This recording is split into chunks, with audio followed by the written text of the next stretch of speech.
SY BSc home science paper number 6 lecture ચોથું topic પણ ચોથું છે।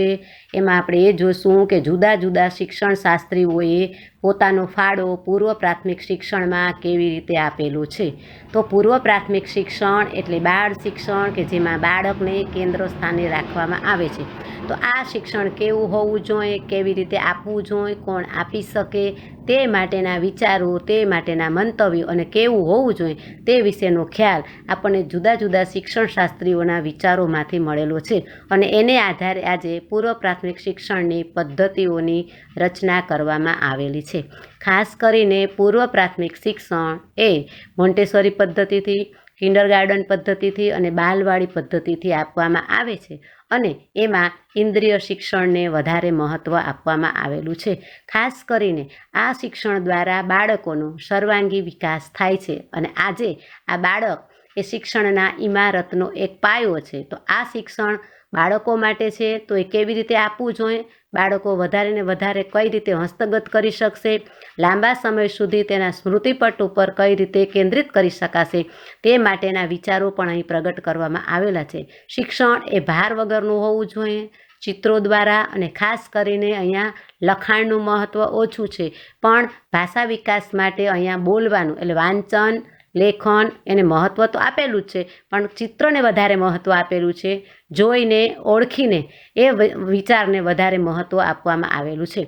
તો પૂર્વ પ્રાથમિક શિક્ષણ એ પ્રાથમિક શિક્ષણ પહેલાંની એક પૂર્વ તૈયારી રૂપે શિક્ષણ આપવામાં આવે છે। તો આ શિક્ષણનો આદર્શ, આ શિક્ષણનો હેતુ એ હોવો જોઈએ કે બાળ શિક્ષણ છે તો બાળકને પરિપૂર્ણ રીતે સ્વતંત્રતાથી અને પોતે જે પરિસ્થિતિમાં ધારે તે પ્રમાણે કે છે હોવું જોઈએ। એટલે ખાસ કરીને આ શિક્ષણ માટેના વિચારો જુદા જુદા શિક્ષણ શાસ્ત્રીઓએ આપેલા છે, તેમાં આપણે એ શિક્ષણ શાસ્ત્રી વિશે વિચારશું કે કોને કયો વિચાર આપેલો છે અને અત્યારે એ વિચારોના આધારે આજે આપણા ભારત દેશની અંદર પૂર્વ પ્રાથમિક શિક્ષણ છે એ વધારે ને વધારે અવિરત રીતે ચાલુ રહેલું છે।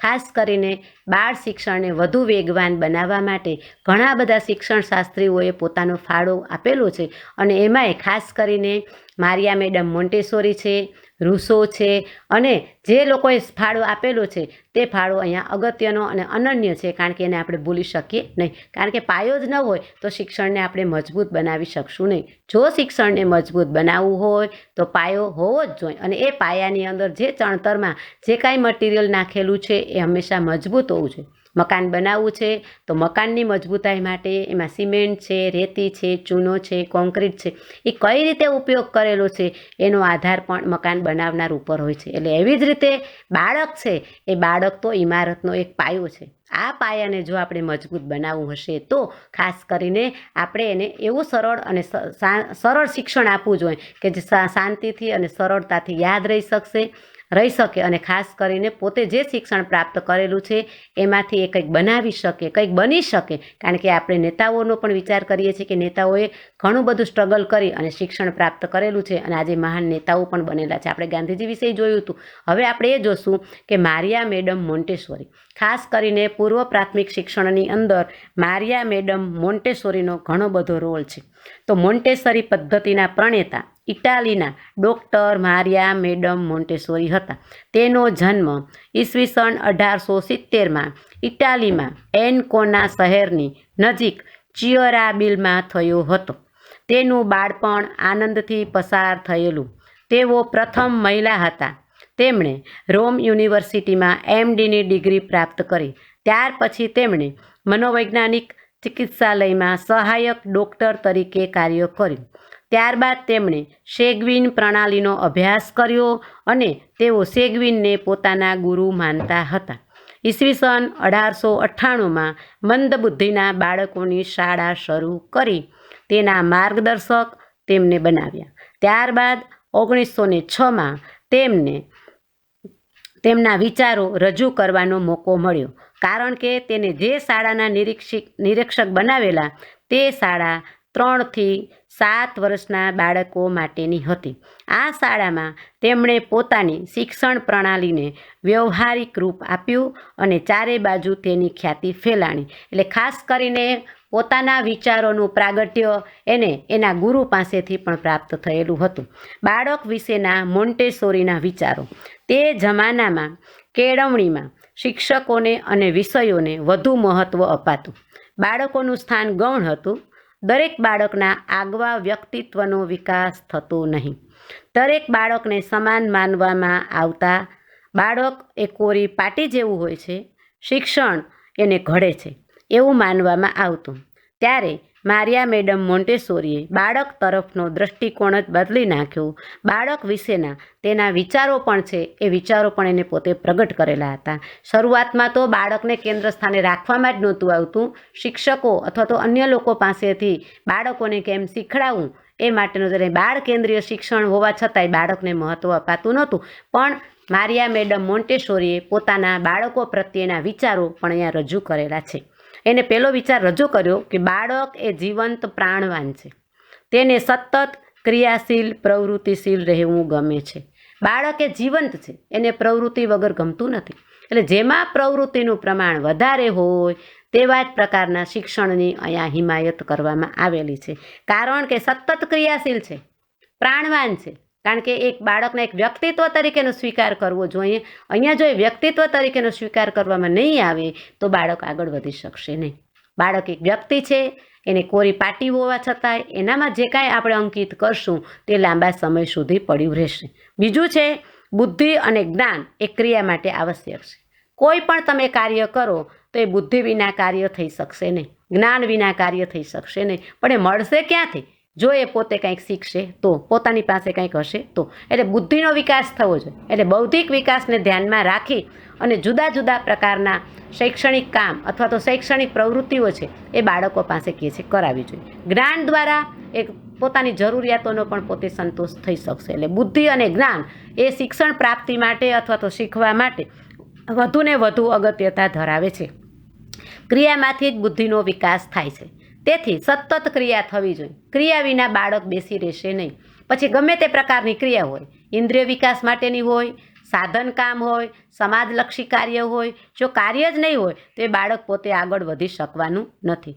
ત્રીજી વાત છે બાળક બહારના નિયમને અનુસરે તેના કરતાં કુદરત પ્રેરિત આંતર નિયમને જલ્દી અનુસરે છે. વાત એ જ છે કે બહારના નિયમો, બહારના શિસ્તને નહીં પણ કુદરતી રીતે જે કાંઈ પોતાના આંતરમનથી દ્વારા જે કાંઈ શિસ્ત અથવા તો નિયમોનું પાલન કરવાનું હોય તેને વધુ પ્રેરિત કરે છે, તે વધુ અનુસરે છે. એટલે ઉપરથી જે લાદેલા નિયમો છે એના કરતાં આ નિયમોને અહીંયા વધુ પ્રાધાન્યતા આપવામાં આવેલી છે. પછી છે બાળકને સ્વતંત્ર રીતે સ્વપ્રેરિત ક્રિયાઓ કરવી ગમે છે. કોઈ પણ ક્રિયાની અંદર બાળકને દખલગીરી કરવી ગમતી નથી. એટલે જો બાળક કાર્ય કરવા માટે પ્રેરાય તો એની પ્રેરણા એને મદદરૂપ થાય છે. એટલે સ્વતંત્ર રીતે કાર્ય કરવા દેવું જોઈએ. આમાં માતા પિતાની કે શિક્ષકોની જો હુકમી નહીં, એને ફક્ત ગાઈડન્સ અથવા તો માર્ગદર્શક તરીકે, મિત્ર તરીકે અહીંયા કાર્ય કરવાનું છે. સ્વપ્રેરિત એટલે પોતાના મનમાંથી ઉદ્ભવેલી ક્રિયાઓ કરશે. એવી જ રીતે કોઈની દખલગીરી કે મદદ તેઓને ગમતી નથી. પોતાની રીતે જ પોતે કરવા માટે પ્રેરાય છે. હા, એને જરૂર લાગે, એ મૂંઝાતું હોય અથવા તે કાર્ય ન કરી શકતું હોય અને કહે તો જ આપણે એને કરવાનું છે. બાકી આપણે જોવાનું છે કે બાળક શું કરે છે. પછી માટી કામ આપો તોય ભલે, ગમે તે કાર્ય આપો, મોતી કામ જે કાંઈ આપો, એને પહેલાં આપો કે એ પોતાની મેળે શું કરશે, નથી કરી શકશું તો આપણે એને આગળ વધારવાનું છે અને તો એને મદદરૂપ થવાનું છે. ત્યાર પછી છે બાળકો માત્ર યાંત્રિક રીતે અનુકરણ કરતા નથી, અભ્યાસ અને અનુભવો મેળવવા જરૂરી છે. ફક્ત અનુકરણ જ કરે છે એ એવી રીતે અનુકરણ નથી કરતા કે યાંત્રિક રીતે, યંત્રની જેમ નહીં, પણ એને કંઈક શીખવું છે, એને કંઈક અનુભવ પ્રાપ્ત કરવા છે માટે અનુકરણ કરે છે. અને અનુકરણની વૃત્તિ તો બાળકમાં ખૂબ પ્રબળ હોય છે અને અનુકરણ મોટાઓનું કરશે. આપણે જે રીતે કાર્ય કરશું, આપણે જે રીતે બોલશું એ જ રીતે બાળક બોલવાનું છે, પણ ફક્ત માત્ર યાંત્રિક રીતે નહીં, અભ્યાસ અને અનુભવ એને જરૂર મળવું છે માટે એ મેળવવા માટે આ કાર્ય કરે છે. એટલે ફક્ત યંત્રરૂપી કામ કરતા નથી. સ્વયંસ્ફુરિત અને સ્વતંત્ર દ્વારા તેના વ્યક્તિત્વનો વિકાસ થાય છે. સ્વયંસ્ફુરિત પોતાના મનમાં ઉદ્ભવતી ક્રિયાઓ, પોતાના મનમાં ઉદ્ભવતા વિચારો અને સ્વતંત્રતા દ્વારા જ એ પોતાના વ્યક્તિત્વને વિકસિત કરી શકશે. આપણે એવું માનીએ છીએ કે બાળકમાં વ્યક્તિત્વ નથી પણ છે જ. કારણ કે વ્યક્તિત્વ ન હોય તો એ બાળક આપણે એને ક્યાંય આગળ વધારી શકશું નહીં, એને કંઈક બનાવી શકશું નહીં. વ્યક્તિત્વ દરેકમાં છે, પણ દરેકના અલગ અલગ પ્રકારના સ્ટેજ હોય છે. અંતર્મુખી વ્યક્તિત્વ, બહિર્મુખી વ્યક્તિત્વ, ઉભયમુખી વ્યક્તિત્વ. આ બધા જ પ્રકારના વ્યક્તિત્વ છે એ બાળકમાં રહેલા છે, પણ આપણે એને જોઈ શકતા નથી, એનો અનુભવ કરી શકતા નથી. એટલે બાળક એ માત્ર ને માત્ર સ્વતંત્રતા દ્વારા અને પોતાની સ્ફૂર્તિ દ્વારા, પછી શારીરિક હોય, માનસિક હોય, સ્ફૂર્તિ, દરેક પ્રકારની સ્ફૂર્તિથી જે બાળક કાર્ય કરશે તેના વગર એ બાળક આગળ વધી શકવાનું નથી. પછી છે બાળક ક્રિયાશીલ છે. નવા નવા અનુભવોના વાતાવરણમાં તેઓને મજા આવે છે. ક્રિયાશીલ હોવાથી વાતાવરણ નવું જોઈએ છે. એકને એક વાતાવરણ બાળક રહેતું નથી. પછી એક વર્ગનું વાતાવરણ હોય, બગીચાનું વાતાવરણ હોય, ઘરનું વાતાવરણ હોય, પ્રવાસમાં ક્યાંય ફરવા ગયા છે એ વાતાવરણ હોય, ગમે તે હોય, પણ એને વાતાવરણ નવું જોઈએ છે. એને ક્રિયાશીલ છે. નવા નવા અનુભવોમાં, વાતાવરણમાં તેઓ નવું નવું શીખે છે. અનુભવ જ નવા નહીં મળે તો એ બાળક શીખી શકશે નહીં. એટલે બાળકને શીખવા માટે અનુભવની પણ જરૂર પડે. એવું જ નથી કે દરેક કાર્ય પહેલી વખતમાં આવડી જ જાય. ઊભા થવું હોય તો એને પડવું જ પડશે. સાયકલ ચલાવી છે તો પણ એને પડવું જ પડે, કારણ કે પડ્યા વગર કોઈ વસ્તુ આવડશે નહીં. એવી જ રીતે લખવું છે તો સીધું લખતા નહીં આવડે, એને લીટા જ કરવા પડશે. લીટામાંથી જ શીખશે, શૂન્યમાંથી જ સર્જન કરશે. આ સિદ્ધાંતને આ ફોલો આપણે કરવું પડશે. એટલે ખાસ કરીને બાળકને અનુભવો એવા આપવા જોઈએ કે જેમાંથી બાળક ઘણું બધું શીખી શકે. એટલે જો ક્રિયા ન કરે તો એને અનુભવ પ્રાપ્ત થવાના નથી. ક્રિયા કરે તો જ એને અનુભવ પ્રાપ્ત થાય છે. એ વાતાવરણમાં પણ એને કામ કરવાની મજા આવે છે.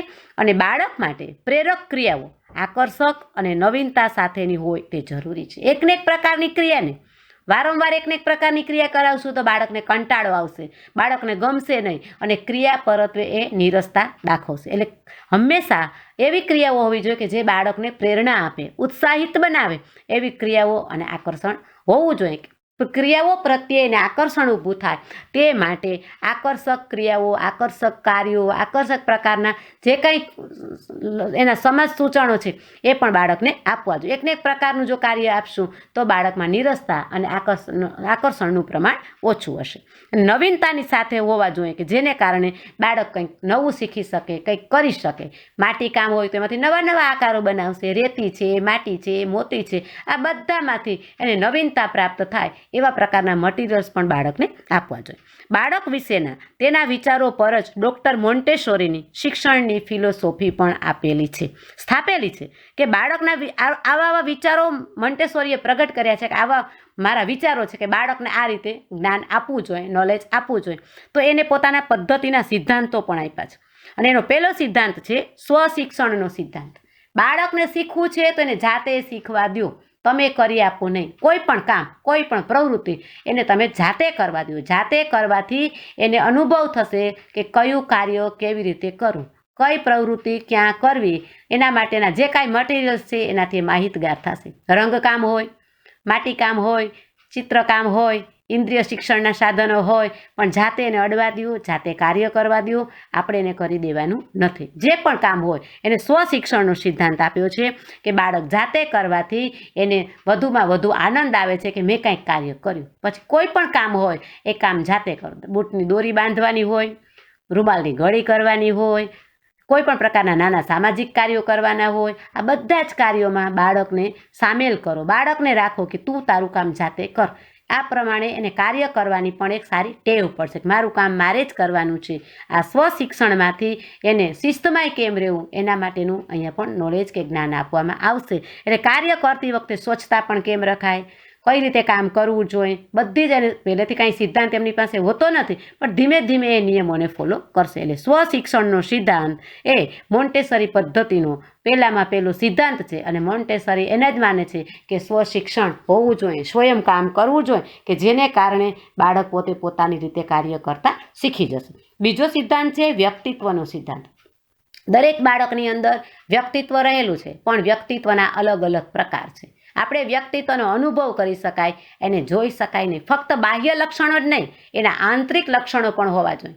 આપણને ઘણીવાર ખબર છે કોઈ વ્યક્તિની બોલવાની છટા, ચાલવાની, પછી એને બોલવાની જે ચપળતા છે, અથવા તો બોલે છે તો એની આપણે સ્પીચ જોઈ શકીએ છીએ.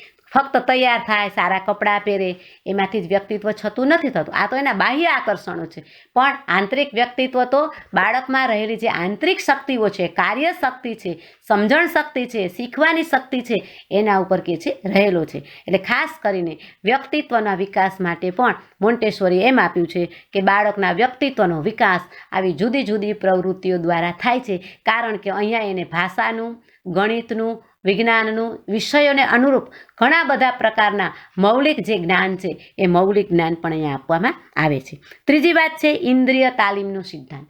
આપણા શરીરની અંદર જુદી જુદી 5 જ્ઞાનેન્દ્રિય, 5 કર્મેન્દ્રિય અને 11મું મન, આવા 11 વસ્તુઓ આપણા શરીરની અંદર આ રહેલું છે અને એનાથી આપણે કાર્ય કરીએ છીએ. મન હોય તો જ કામ થાય, રુચિ હોય તો જ કાર્ય થાય. આપણે રસ રુચિ નહીં હોય તો આપણે કોઈ કાર્ય કરી શકવા માટે કેપેબલ નથી. તમારું મન હોય તો જ તમે વાંચી શકશો, તો જ તમે લખી શકશો. ભૂખ લાગી હશે તો યાદ રહેશે નહીં, ઊંઘ આવી હશે તો આપણે કોઈ પણ કાર્ય કરવું ગમશે નહીં. તો શરીરમાં આપણી જરૂરિયાતો શું છે, કયા પ્રકારની જરૂરિયાતોને પહેલાં આપણે પ્રોત્સાહન આપવું જોઈએ? શારીરિક જરૂરિયાત, સામાજિક જરૂરિયાત, માનસિક જરૂરિયાત, આરોગ્યલક્ષી જરૂરિયાત, ઘણી બધી જરૂરિયાતો છે. તો આ જરૂરિયાતોને ધ્યાનમાં રાખી અને આપણે કે કાર્ય કરવું જોઈએ. અને જે કાર્ય કરવા માટે આપણે પ્રેરાય છીએ, જે કાર્ય આપણે કરીએ છીએ, એ કાર્ય આપણે આમાં આગળ વધવા માટે જ કરતા હોઈએ છીએ, પણ એ કાર્ય આપણું મન હોય તો જ થાય. આપણે આંખ છે, કોઈ પણ સોયમાં દોરો પોરવો છે તો આંખને આપણે સ્થિર રાખવી જ પડશે. આંખ છે, મન છે, હાથ છે, કઈ રીતે પકડેલી છે સોય અને દોરો, પછી જ આપણે આ કાર્ય કરી શકશું. ત્યાં સુધી એ કાર્ય થઈ શકશે નહીં. એટલે મોન્ટેસોરીએ તો આ ઇન્દ્રિય તાલીમ આપવી જ જોઈએ એ સિદ્ધાંતને પણ પ્રથમ મહત્વ આપેલું છે. જો ઇન્દ્રિયોને તાલીમ નહીં આપીએ તો એ કાર્ય કરી શકશે નહીં. પહેલાં ઘૂંટણ પદ્ધતિ હતી કે કોઈ પણ અંક છે એને ઘૂંટાવવામાં આવતો હતો. અત્યારે રેતીયા અક્ષરોનો ઉપયોગ થાય છે અને રેતીયા અક્ષરો ઉપર ફક્ત આંગળી જ છે એનો વારંવાર ઉપયોગ કરી અને એ કાર્ય કરાવવામાં આવતું હોય છે, કે જેને કારણે બાળક આ અક્ષરોને પણ ઓળખે, વસ્તુને પણ ઓળખે અને લખતા શીખે. એટલે સૌ પ્રથમ લખવા માટેનું જે પૂર્વ પરિબળ છે એ પૂર્વ પરિબળ આ રીતે પ્રગટ કરવામાં આવતું હતું. એટલે જે ઇન્દ્રિયોનો વિકાસ થવો જોઈએ, જુદી જુદી 5 ઇન્દ્રિયોનો વિકાસ થઈ શકે, આંખનો છે, કાનનો છે, આ બધી જ ઇન્દ્રિયો છે એમાં સતેજ થાય છે. અને સતેજ ન થાય તો આપણે કાર્ય કરી શકીએ નહીં. બાળક જમવા બેઠું છે તો એને ખબર જ છે કે આ વસ્તુ આ છે, પણ એને આપણે ફોસલાવીને દરેક વસ્તુ ખવડાવીએ છીએ, કારણ કે એનો સ્વાદ છે, એની સુગંધ છે, એનો કલર છે, એને બધો ખ્યાલ આવે એના માટે થઈ અને કે છે બધી જ ઇન્દ્રિયોનું સંમેલન હોય, એને સંયુક્ત રાખ્યું હોય તો જ તમે કાર્ય કરી શકશો. એના માટેનું પણ અહીંયા મહત્વ દર્શાવેલું છે. પછી છે મુક્ત વાતાવરણનો સિદ્ધાંત. વાતાવરણ હંમેશા મુક્ત હોવું જોઈએ. મુક્ત વાતાવરણ એટલે ભયથી મુક્ત, ચિંતાથી મુક્ત.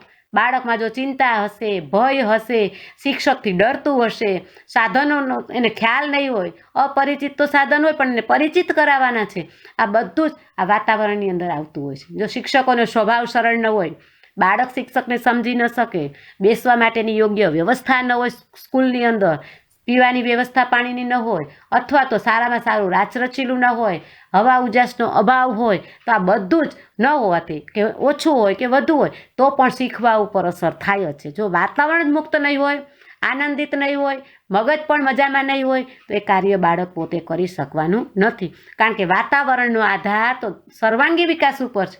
વારસો અને વાતાવરણ એ બે એવા પરિબળો છે, એકમેકના પૂરક છે, કે એને આપણે અલગ પાડી શકીએ નહીં. આ વારસો અને વાતાવરણ હંમેશા આપણા વિકાસને અનુરૂપ હોય તો જ તમે કાર્ય કરી શકશો. વાતાવરણ ખાસ, જો વાતાવરણ અનુરૂપ નહીં હોય તો આપણે કાર્ય કરી શકશું જ નહીં. બાળક કોઈ શારીરિક રીતે પીડાતું હશે તો એને કોઈ કાર્યમાં રસ રુચિ રહેવાની નથી. એટલે શરીરની સ્વચ્છતા, સ્વસ્થતા વાતાવરણની સાથે પણ સંબંધ ધરાવતી હોય છે. એટલે વાતાવરણ એ શિક્ષકનો સ્વભાવ, બાળકનો અને એની સાથે કઈ રીતે કાર્ય કરે છે.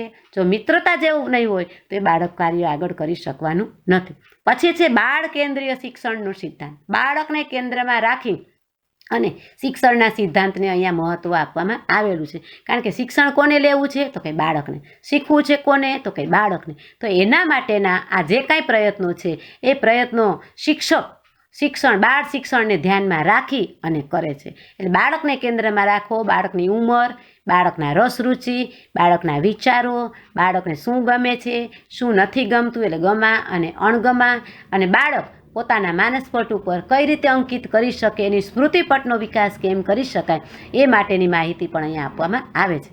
બાળકમાં સંગ્રહ વૃત્તિ બહુ પ્રબળ હોય છે. આ સંગ્રહ વૃત્તિ, જે સંગ્રહ કરેલી વસ્તુ છે એ સંગ્રહ કરેલી વસ્તુને બહાર લાવો. કોઈ પણ પ્રકારનો સંગ્રહ બાળકે કરેલો હોય તો એનું એને પ્રદર્શન ગોઠવો, અથવા તો કંઈક એને બનાવતા શીખડાવો, કંઈક એને આગળ વધારો. સિક્કાનો સંગ્રહ કરતા હોય, જૂની ટિકિટોનો સંગ્રહ કરતા હોય, શંખલા છે, ચીપલા છે, આ બધી જ સંગ્રહ વૃત્તિનો એક ભાગ છે. એમાં કરે છે બાળક. તો કોઈ પણ બાળકની પાસે આ વસ્તુ હોય તો એને ભેગી કરો અને પછી બાળકોને બતાવો કે જેને કારણે એને માહિતી મળે કે આ વસ્તુ શું છે, પહેલાંનું ચલણ કેવું હતું, અત્યારનું ચલણ કેવું છે. આ ચલણ વિશેની માહિતી પણ આના દ્વારા પ્રાપ્ત કરી શકાય છે. એટલે બાળ કેન્દ્રીય શિક્ષણને ધ્યાનમાં રાખી, બાળકને ધ્યાનમાં રાખી અને શિક્ષણ આપવું જોઈએ, એમાં મારિયા મેડમ મોન્ટેસોરી માનતા હતા. પછી છે બાળકની આંતરિક શક્તિનો વિકાસ. દરેક બાળકની અંદર શક્તિઓ રહેલી છે. એમાં આંતરિક શક્તિ છે, કાર્ય કરવાની શક્તિ દરેક બાળકમાં છે. વધતી ઓછી હોઈ શકે, પણ એ શક્તિ વગર બાળક કાર્ય કરી શકે નહીં. એટલે ખાસ કરીને આંતરિક શક્તિઓનો વિકાસ એને જુદા જુદા પ્રકારના કોઈ પણ તમે કાર્ય આપો એના દ્વારા થાય છે. એમાં માટીકામ, ચિત્રકામ, કલરકામ, આ જુદા જુદા પ્રકારની વસ્તુઓ આપવાથી બાળક શું બનાવે છે એનો આધાર પણ આ વસ્તુ ઉપર છે. એટલે બાળકને તમે જે રીતે કાર્ય કરવાનું કરશો એમાં એના મનના વિચારો શું છે એ વિચારો પ્રમાણે કાર્ય કરશે. માટી આપશો તો બધા જ બાળકો એક સરખું કામ નથી કરતા.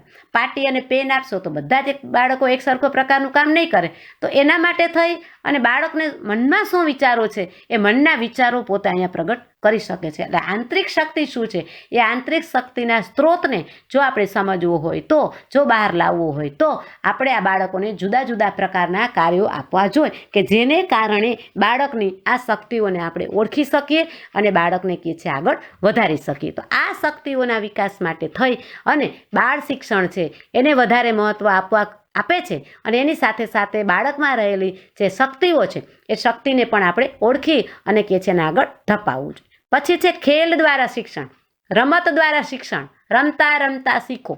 પછી ગાણિતિક હોય તોય ભલે, વૈજ્ઞાનિક હોય તોય ભલે, શરીરની સ્વચ્છતાનું હોય તોય ભલે. દાખલા તરીકે બાળકને આપણે શરીર વિજ્ઞાનનું જ્ઞાન આપવું હોય તો એને જે કાંઈ શરીરનું આપણું જે પોસ્ટર આવે છે એ આખું બતાવો અને પછી તમે એમ કહો કે આંખ શું કામ કરે. સીધું નહીં, પણ એની એક આખી કવિતા છે કે નાની મારી આંખ એ જોતી કાંક કાંક, એ તે કેવી અજબ જેવી વાત છે. આ વસ્તુ દ્વારા કેવું છે કે આંખ શું કામ કરે, નાની હોવા છતાંય. એવું નથી કે બાળક નાનું છે તે કામ ન કરી શકે, કરી શકે, પણ એને કરતાં સમય પણ લાગશે કારણ કે એની પાસે મહાવરો નથી. જેમ જેમ મહાવરો વધશે તેમ તેમ કાર્યની અંદર ચપળતા પણ આવશે અને ઝડપ પણ આવશે. જો વારંવાર એને પુનરાવર્તન નહીં કરાવીએ તો એ બાળક કાર્ય કરી શકવાનું નથી. એટલે બાળકને રમતા રમતા શિક્ષણ આપો, એને ખબર પણ નહીં પડે કે આ મેં શીખી લીધું છે. તમે બાળકને ચોકલેટ આપો છો, પછી એને કહેજો આ કેટલી ચોકલેટ છે, તો એની પાસે એક હશે તો એક કહેશે, બે હશે તો બે કહેશે. એને ખબર નથી કે આને એક કહેવાય, આને બે કહેવાય. મારી પાસે કેટલી વસ્તુ છે, તારી પાસે કેટલી વસ્તુ છે, આની પાસે કેટલી વસ્તુ છે. સમૂહમાં આપણે આવું કાર્ય કરાવતા હોય એમાંથી બાળક ઘણું બધું શીખે છે. રમતા રમતા કામ કરશે તો રમતા રમતા જે બાળક શીખે છે એ બાળકને વધુમાં વધુ જ્ઞાન પ્રાપ્ત થાય છે. ખાલી એને કામ દ્વારા અથવા તો જોઉકમી દ્વારા જો એને શીખડાવવામાં આવશે તો એ બાળક શીખી શકવાનું નથી. એટલે ગીજુભાઈનો સિદ્ધાંત છે કે ગમ્મત દ્વારા જ્ઞાન, રમતા રમતા શીખો, રમતા રમતા શીખડાવો કે જેને આ કારણે બાળક વધુમાં વધુ શીખી શકે અને લાંબા સમય સુધી એને યાદ પણ રહી શકે છે. આવો એક સિદ્ધાંત એને આપ્યો છે. પછી છે આંતરિક અવયવોની તાલીમનો સિદ્ધાંત. આંતરિક અવયવોને તાલીમ આપો. એ પછી આંખ હોય, કાન હોય, એ પ્રકારના તો બાહ્ય અવયવો છે, પણ આંતરિક અવયવોને તાલીમ આપવાનો સિદ્ધાંત પણ અહીંયા પ્રાપ્ત કરવામાં આવે છે. આ સિદ્ધાંતના હિમાયતી પણ મારિયા મેડમ મોન્ટેસોરી છે. સામાજિક વિકાસનો સિદ્ધાંત. બાળકનો સમાજમાં વિકાસ કરવો છે તો બાળક તો 3 માસનું થાય ત્યારે પ્રથમ હાસ્ય એની માતા સામે આપે છે. એટલે અહીંયા જ એનું પહેલું લક્ષણ અહીંયા પ્રગટ થાય છે કે બાળક શું બનવા માગશે, બાળક સામાજિક કઈ રીતે બની શકશે, કારણ કે એની માતાની પહેલાં ઓળખે છે, પછી અન્ય સભ્યને ઓળખશે. તો સામાજિક વિકાસ કરવો હોય તો બાળકને સમૂહમાં રમવાનું, સમૂહમાં જમવાનું, ખેલકૂદ સમૂહમાં, ખાસ કરીને પ્રવાસ પર્યટન પણ સમૂહમાં, કે જેને કારણે કોની સાથે કેમ રહેવું, વહેંચીને કેમ ખાવું, લડાઈ ઝઘડા થતા હોય નાના મોટા તો કઈ રીતે એનો સોલ્યુશન લઈ આવવું, આ બાળકોમાં જ્ઞાન આવી શકે તે માટે થઈ અને આવી પ્રવૃત્તિઓ આપવું જોઈએ કે જેના કારણે બાળકનો સામાજિક વિકાસ પણ થઈ શકે।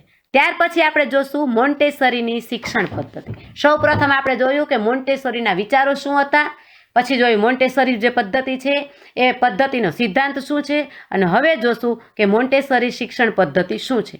તો મોન્ટેસરી શિક્ષણ પદ્ધતિને મુખ્યત્વે 3 વિભાગની અંદર વહેંચી શકાય। પહેલું, ઇન્દ્રિય તાલીમનું શિક્ષણ। મોન્ટેસરી પદ્ધતિમાં ઇન્દ્રિય તાલીમ ઉપર ખૂબ ભાર મૂકવામાં આવે છે। બાળકો ઇન્દ્રિય મારફતે ઘણું શીખે છે। ઇન્દ્રિય વિકાસ માટે વિવિધ પ્રકારના સાધનોનો ઉપયોગ કરવામાં આવે છે। આ સાધનોને સ્વયં શિક્ષણના સાધનો પણ કહેવામાં આવે છે। એટલે સાધનો વિશેની માહિતી પણ આ તાલીમ દ્વારા પ્રાપ્ત એને થાય છે। જો એ કામ જ નહીં કરે તો એનો ઇન્દ્રિય વિકાસ કરી શકાશે નહીં। બીજી વાત, જીવન ક્રિયાનું શિક્ષણ। મોન્ટેસરી પદ્ધતિમાં રોજિંદા જીવન વ્યવહારમાં ઉપયોગી એવી પ્રવૃત્તિઓ કરાવવામાં આવે છે, જેથી બાળક ધીમે ધીમે સ્વયં ક્રિયાઓ કરતું થાય છે। બાળ ભવનમાં રોજિંદા જીવન માટેની પ્રવૃત્તિઓનું વાતાવરણ ઊભું કરવામાં આવે છે। શિક્ષક બાળકનું નિરીક્ષણ કરે છે અને જરૂર પડે એને માર્ગદર્શન આપે છે।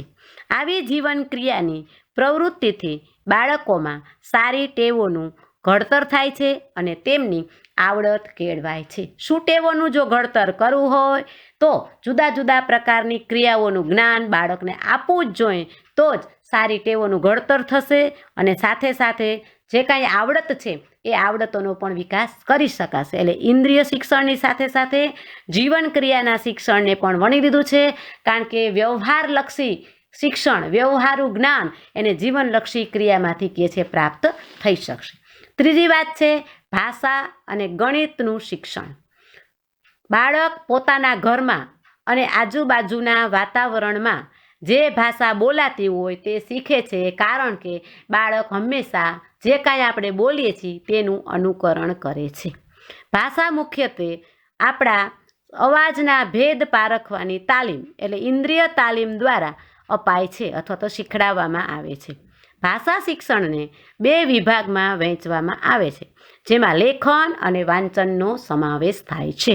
જો ભાષા શીખવી હોય તો પહેલાં આપણે શબ્દ ભંડોળ વધારવું પડે।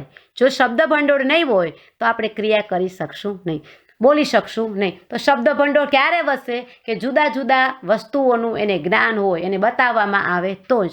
પછી શાકભાજીનું ચાર્ટ હોય, ફળ ફૂલના ચાર્ટ હોય, અનાજના હોય, કઠોળના હોય, ગમે તે હોય, જીવન વ્યવહારની જે કાંઈ પ્રવૃત્તિઓ છે એ હોય, એ આપવાથી જ એનામાં ભાષા ભંડોળ વધે અને એ જ ભાષા ભંડોળનો ઉપયોગ બાળક બોલવામાં કરે છે। એટલે ખાસ કરીને બોલતા પહેલાં એને આવા ભાષા ભંડોળ અને ધીમે ધીમે શબ્દો, ધીમે ધીમે વાક્ય એકાક્ષરી અને પછી એ વાક્યોને જોડે છે અને પછી એ બોલે છે, તે વગર એ બોલી શકતું નથી। આ તો બધું એના બધા તબક્કાઓ થયા। તો આના માટે કહે છે આ ભાષા શિક્ષણને પણ એ મહત્ત્વ આપ્યું છે। એવી રીતે ગણિત, ભાષા શિક્ષણ જેટલું જ મહત્ત્વ ગણિતનું છે। મોન્ટેસરી પદ્ધતિમાં ગણિત શિક્ષણ માટે વિવિધ સાધનો બાળકોને આપવામાં આવે છે, જેવા કે મણકા ઘોડી, લખોટી, લાંબી ટૂંકી સીડી, જેના દ્વારા બાળકને જથ્થો અને ક્રમિક સંખ્યાનો ખ્યાલ સ્પષ્ટ થાય છે, તેમજ વિવિધ આકાર વિશે પણ માહિતી આપવામાં આવે છે। જુદા જુદા પ્રકારના આકારને બાળકો ઓળખે છે અને એની ફિટ કરેલી જે જગ્યા છે એમાં એ ગોઠવે છે। એમાં ખાસ કરીને એક 1 મિનિટની રમત આવતી કે જેમાં ઘણા બધા પ્રકારના 16 થી 17 આકારો આપવામાં આવેલા હોય અને એ દ્વારા બાળક કઈ રીતે ગોઠવી શકે છે, કેટલી મિનિટમાં ગોઠવી શકશે એનો પણ આધાર અહીંયા આપવામાં આવેલો છે। એટલે ભાષા શિક્ષણની સાથે સાથે ગણિતને પણ સાંકળી લીધું, ઇન્દ્રિયોને પણ સાંકળી લીધા અને જીવન ક્રિયાના શિક્ષણને પણ સાંકળી લીધું છે। હવે આપણે જોશું કે મોન્ટેસરી પદ્ધતિના લાભ શું છે। કોઈ પણ પદ્ધતિનો આપણે ઉપયોગ કરીએ એમાં એના લાભ પણ હોય, ગેરલાભ પણ હોય અને મર્યાદા પણ હોય અથવા તો ત્રુટિ પણ હોય। તો એનો પહેલો લાભ છે કે આ પદ્ધતિમાં બાળકના વ્યક્તિગત વ્યક્તિત્વને સ્વીકારવામાં આવ્યું છે, જેથી દરેક બાળક પોતાની ઈચ્છાથી યોગ્ય લાગે તે પ્રવૃત્તિ કરી શકે છે। હવે એટલું જ કીધું કે વ્યક્તિગત વ્યક્તિત્વને અહીંયા સ્વીકાર કર્યો, એટલે જે પ્રવૃત્તિ બાળકને ઈચ્છા પ્રમાણે કરવી હોય એ કરી શકે છે, બીજાની ઈચ્છાને અહીંયા મહત્ત્વ આપવામાં આવતું નથી। આ વાતનો સ્વીકાર કરવા માટે મોન્ટેસરીનો આ મોટામાં મોટો લાભ આ પદ્ધતિનો છે। બીજું, આ બાળ કેન્દ્રીય પદ્ધતિ છે, જેથી દરેક બાળકનો સર્વાંગી વિકાસ શક્ય બને છે. બાળ કેન્દ્રીય હોવાથી બાળક દરેક પ્રકારના વિકાસોને અહીંયા પ્રોત્સાહન આપે છે, મહત્ત્વ આપવામાં આવે છે અને બાળકને આ શિક્ષણ શીખડાવવાનું છે, અભ્યાસ કરાવવાનો છે. માટે અહીંયા બાળક પૂરતું, બાળકની મર્યાદાને પૂરતું વધુને વધુ શિક્ષણ કેન્દ્રિત આ પદ્ધતિ મનોવૈજ્ઞાનિક પદ્ધતિ છે. એનો ત્રીજો સિદ્ધાંત પૂરો કરીને ચોથો સિદ્ધાંત ઉપર આપણે આવશું કે આ પદ્ધતિમાં મનોવૈજ્ઞાનિક પદ્ધતિથી બાળકને શિક્ષણ આપવામાં આવે છે. બાળકના વ્યક્તિત્વ અને વ્યક્તિગત અનુભવો ઉપર ભાર મૂકવામાં આવે છે.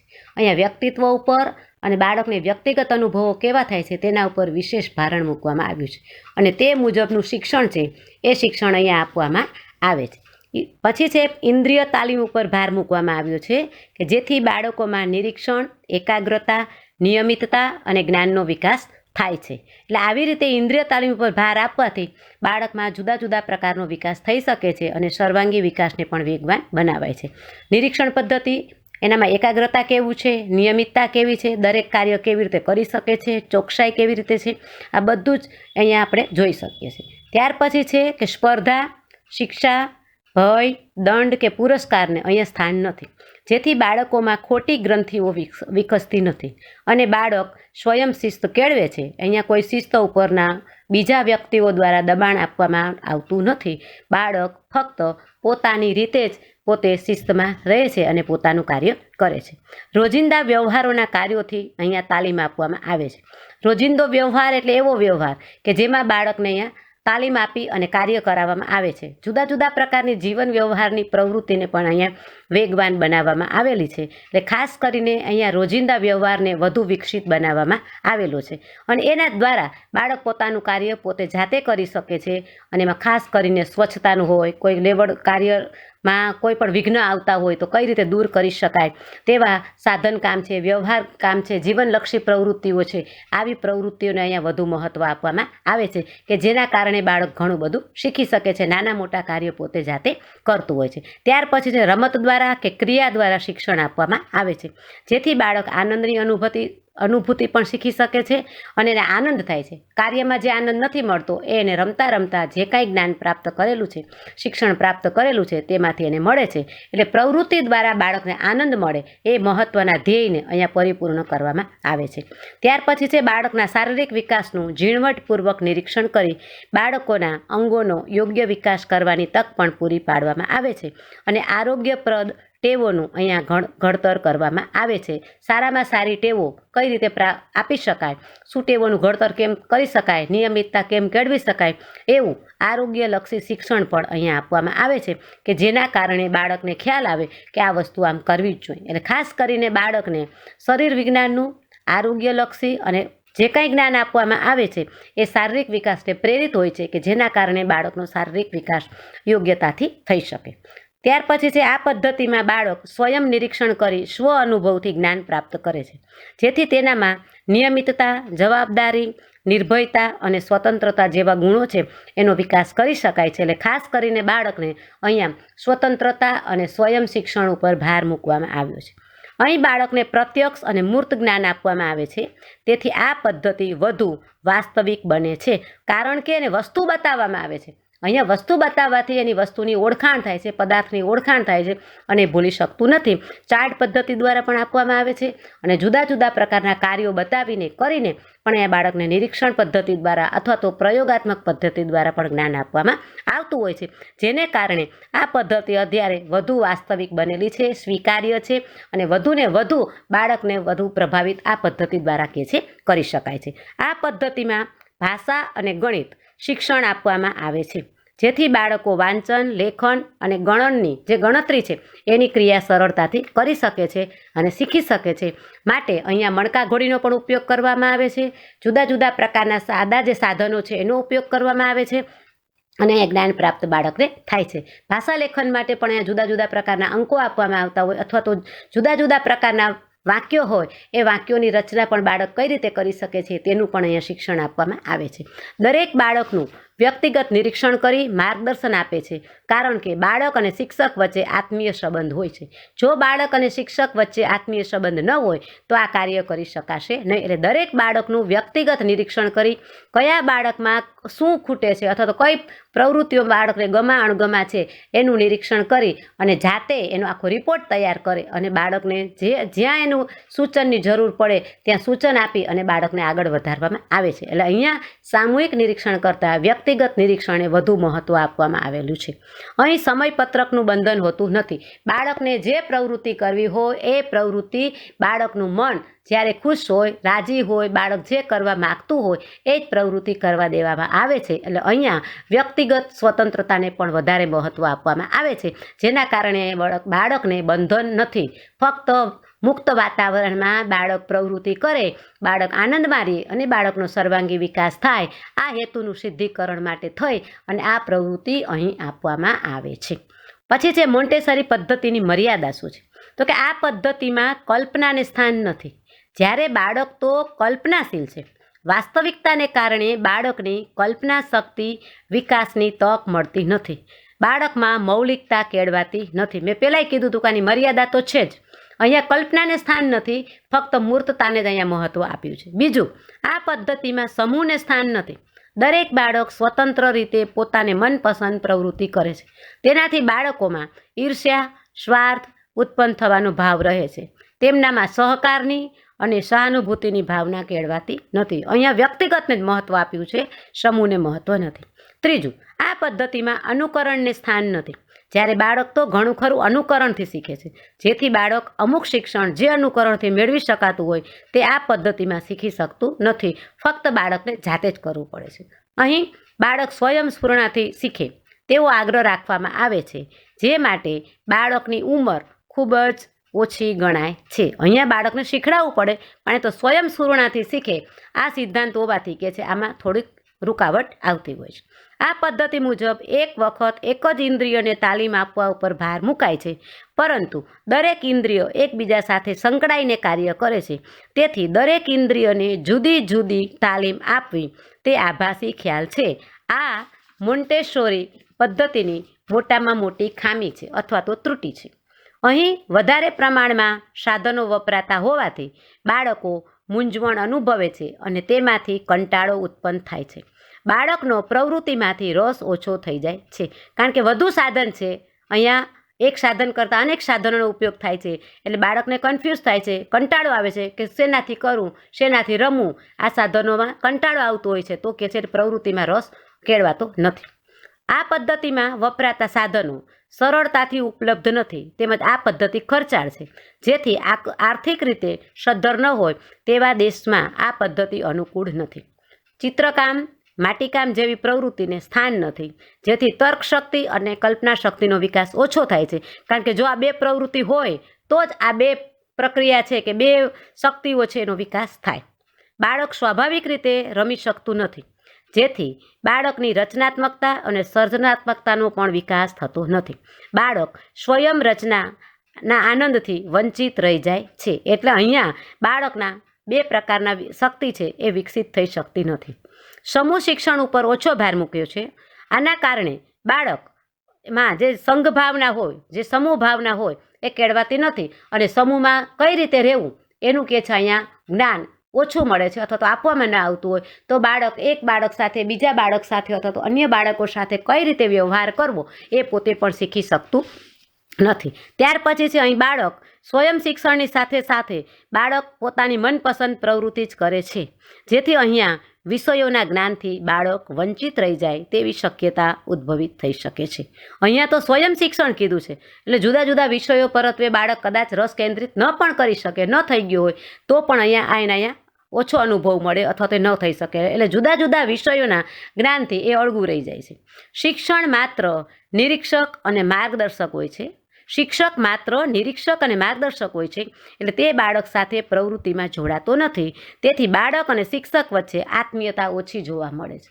અહીંયા તો એમ કીધું છે કે બાળક અને શિક્ષક વચ્ચે આત્મીયતા હોવી જોઈએ કે જેના કારણે બાળક વધુને વધુ કાર્ય કરી શકે અને કંઈ રૂકાવટ આવે તો એ શિક્ષકને પૂછી શકે. એટલે અહીંયા તો ફક્ત માર્ગદર્શકનું જ આપ્યું છે, એટલે આત્મીયતા ઓછી જોવા મળે. એને કારણે બાળક અને શિક્ષક વચ્ચેના જે સંબંધો છે એ સંબંધોમાં પણ કે છે ક્યારેક રૂકાવટ આવતી હોય અથવા તો ઓછો હોય, એનું પણ અહીંયા આપણને માહિતી પ્રાપ્ત થઈ શકશે. ત્યાર પછી હવે બીજા આપણે તત્વચિંતક લેશું, તારાબેન મોડક. તારાબેનનો જન્મ મુંબઈમાં 1892માં થયો હતો. એ સમયે તેમના માતા પિતા બાળકોના શિક્ષણ માટે સતત કાર્યશીલ રહેતા હતા. તારાબેન મોડકે એ સમયમાં MScનો અભ્યાસ કર્યો હતો અને ઈસવીસન 1915માં કૃષ્ણરાવ મોદક સાથે તેમના લગ્ન થયા.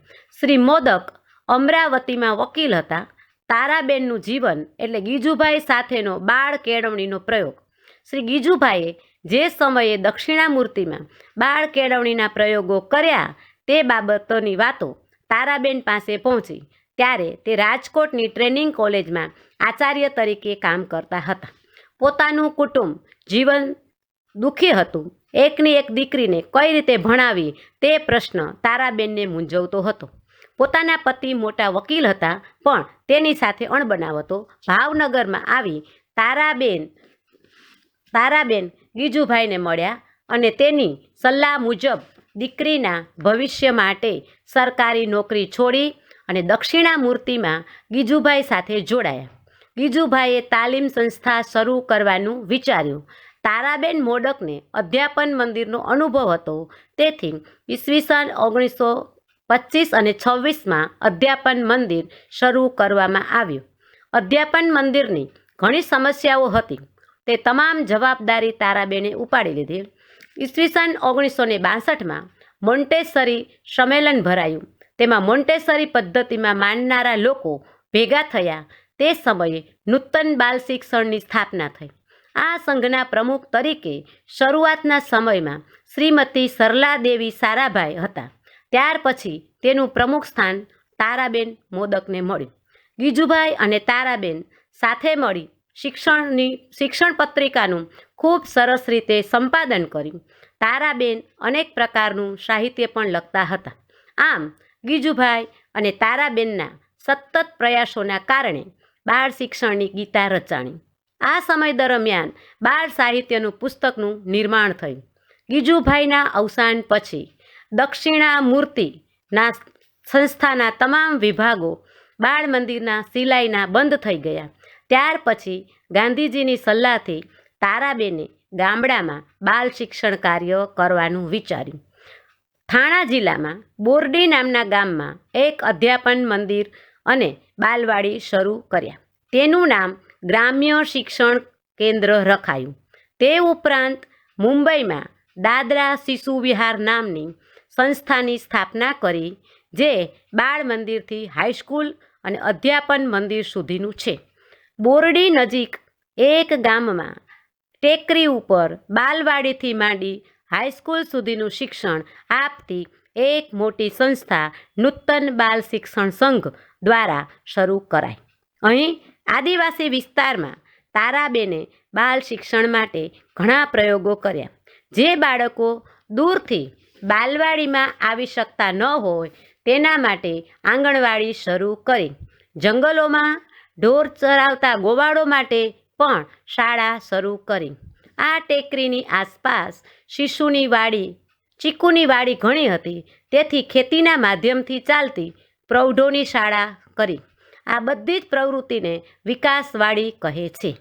આદિવાસી લોકો પોતાનો વિકાસ સાધી શકે તે હેતુથી સહકારી મંડળી દ્વારા ચીકુ ભેગા કરી મુંબઈની બજારમાં સારા પૈસા ઉપજે તેવી વ્યવસ્થા તારાબેને કરી હતી. આદિવાસીના કુરિવાજો જેવા કે બાળ લગ્ન, અંધશ્રદ્ધા, વહેમો, દારૂનું સેવન, અંદરોઅંદરના વેરઝેર, આવા પ્રકારની સમસ્યાઓ માટે તારાબેન ખૂબ પ્રયત્નશીલ રહેતા. તેમના સાથીદારોની મદદ લઈ ઝૂંપડે ફરી અને આ પછાત વિસ્તારના બાળકોને બાલવાડીમાં લઈ આવતા. નાના બાળકો માટે ઘોડિયાઘર પણ શરૂ કર્યું અને ભારત સરકારે તારાબેનના કામની કદર કરી ઈસવીસન 1962માં કદમભૂષણનો સિતાર આપ્યો. અત્યારે તારાબેન દુનિયામાં નથી, પણ શિક્ષણના પુરાવા રૂપ તેમના તમામ કાર્યો આદિવાસી વિસ્તારમાં ચાલુ છે. આ સમગ્ર કાર્યક્રમનું સંચાલન અત્યારે અનુભાઈ કરી રહ્યા છે. કેટલાક લોકો તારાબેનને આધુનિક ભારતના મોન્ટેસરી કહે છે.